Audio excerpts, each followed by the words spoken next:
Ron DeSantis. Esse é o personagem do nosso vídeo de hoje e é sobre essa figura que a gente vai comentar aqui para vocês. Meu nome é Bruno Hemming, eu sou economista, doutor em Relações Internacionais e aqui a gente fala de economia e política global.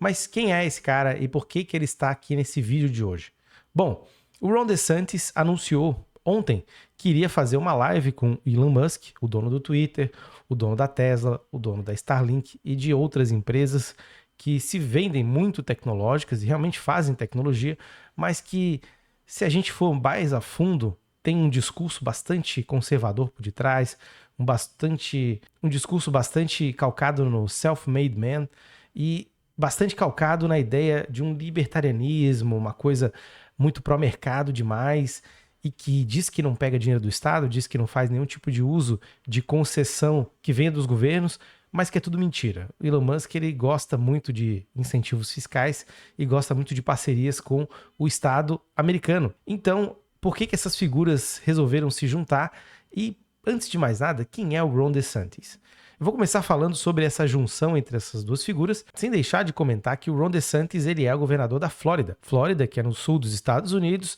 que tem uma população bastante dividida em termos eleitorais, mas nos últimos tempos tem se tornado um estado bastante conservador, angariado votos para o Partido Republicano. E dessa forma, o Ron DeSantis, em 2018, surgiu com mais força na vida pública e ele, como eu vou mostrar aqui hoje, é um candidato em potencial para vencer as primárias do Partido Republicano nos Estados Unidos e talvez até a eleição.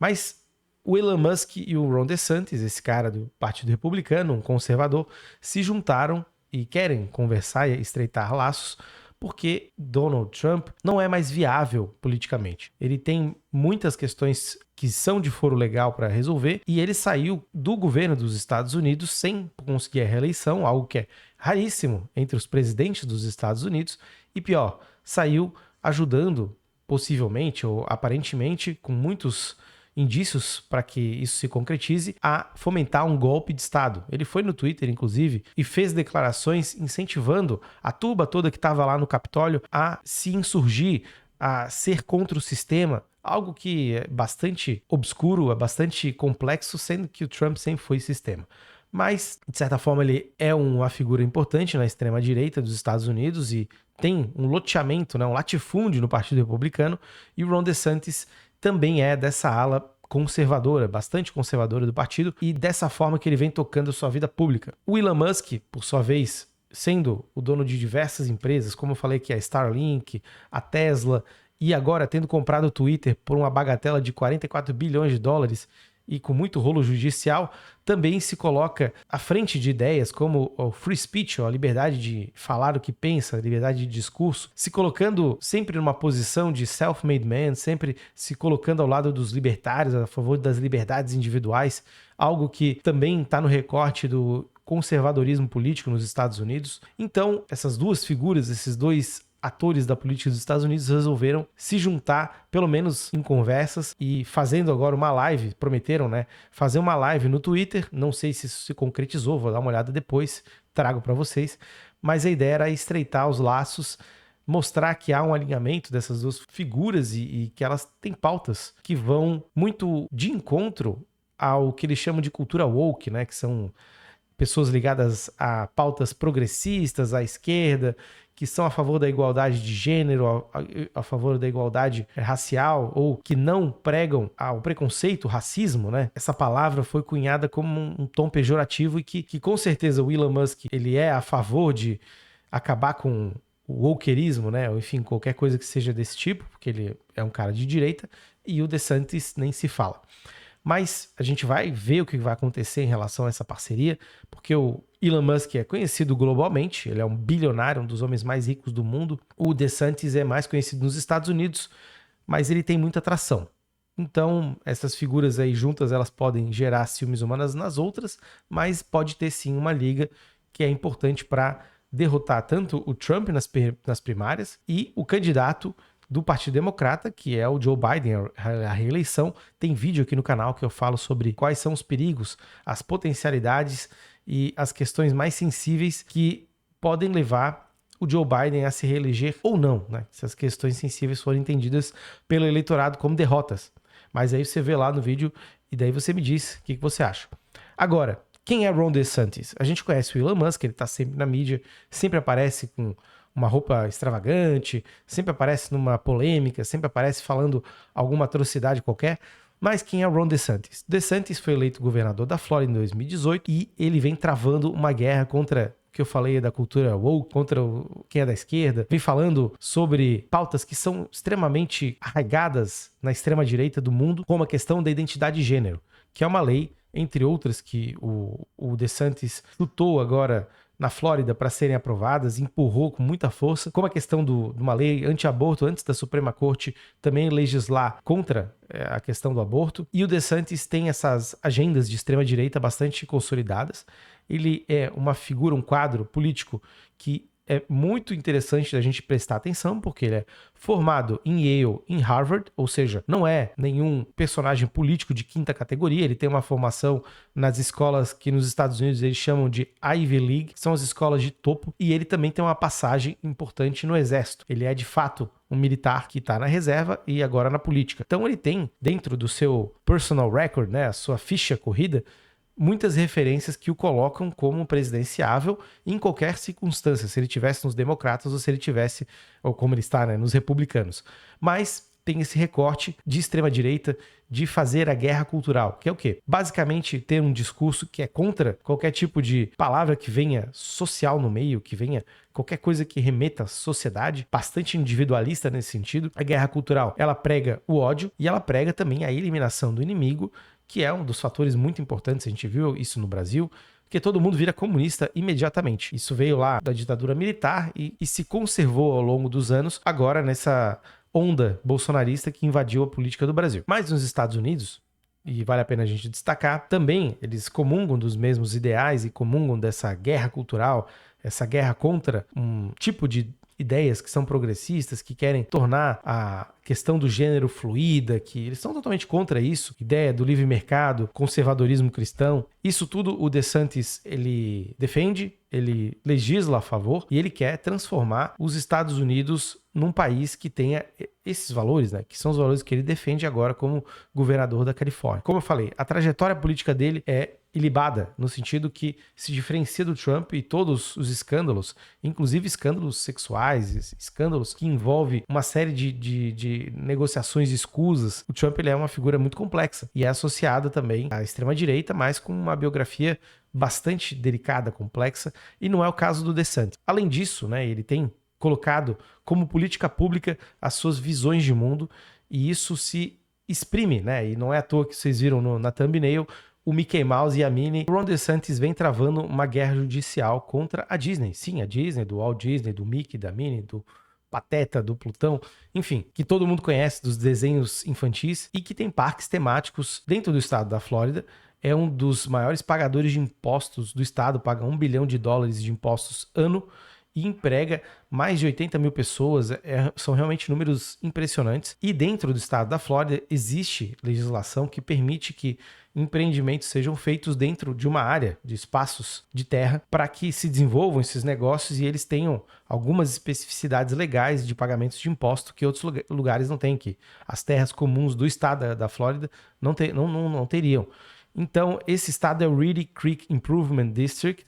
Esse é como se fosse um condado, uma área, uma região que é administrada pela Disney. Ela tem facilidades ali de usar aquela terra, de fazer expansão imobiliária, explorar economicamente, fazer os seus parques. E isso é alvo agora, pelo Ron DeSantis, de críticas. E por que isso está acontecendo? Basicamente, a Disney se colocou contra a lei que instituía a proibição de qualquer tipo de atividade ou fala ou posicionamento pela igualdade de gênero, que ela é tão importante na sociedade para a gente entender toda uma diversidade que existe. Lá na Flórida isso foi proibido, foi instaurada uma proibição que fosse discutido isso nas escolas e a Disney se colocou contra. Ela foi contra isso, dizendo que era importante a gente fazer a inclusão. O Ron DeSantis não gostou. Daí o que ele fez, né? Qual foi a retaliação dele? Ele foi para cima da Disney com tudo. Esse Reedy Creek Improvement District foi colocado sob a administração de aliados do Ron DeSantis para fazer qualquer tipo de alteração no solo, enfim, para tocar aquele